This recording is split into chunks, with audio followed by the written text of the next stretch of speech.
inyong lahat. Ako si Veronica Kitty Duterte, bunsong anak ni Pangulong Rodrigo Roa Duterte. Naalala niyo po ba, noong panahon ni PRRD, nakakaalis at nakakauwi ng ligtas ang mga anak niyo?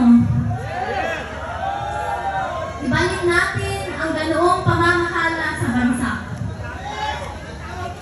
Nandito ako ngayon dahil kinuha nila sa amin, sa ating lahat, higit sa lahat, sa akin, ang tatay ko.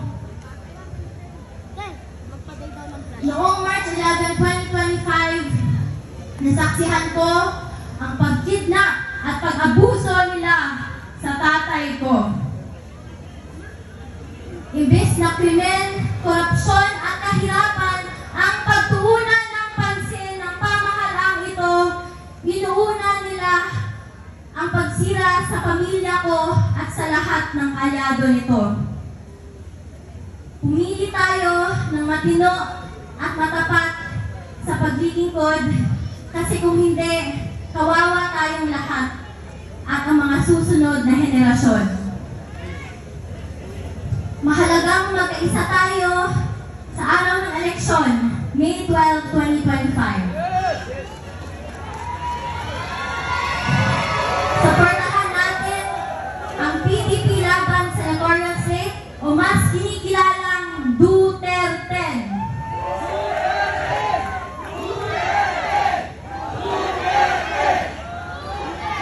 Mag-vote straight tayo at mag-block vote tayo upang mahirapan silang mandaya. To the OFWs, to the Filipino communities who took care of us, you have my love, respect, and gratitude.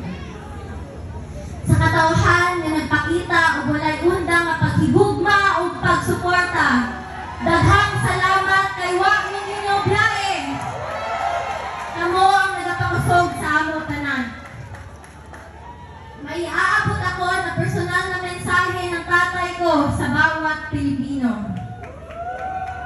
Sabi niya, I did what I could for my country. And you are all in my heart. Pangalawa, sabi niya, kung kakalimutan niyo lang rin ang Duterte, kalimutan niyo na lang rin siya. Mga kababayan, huwag nating kalimutan ang bilin ni Tatay Digong.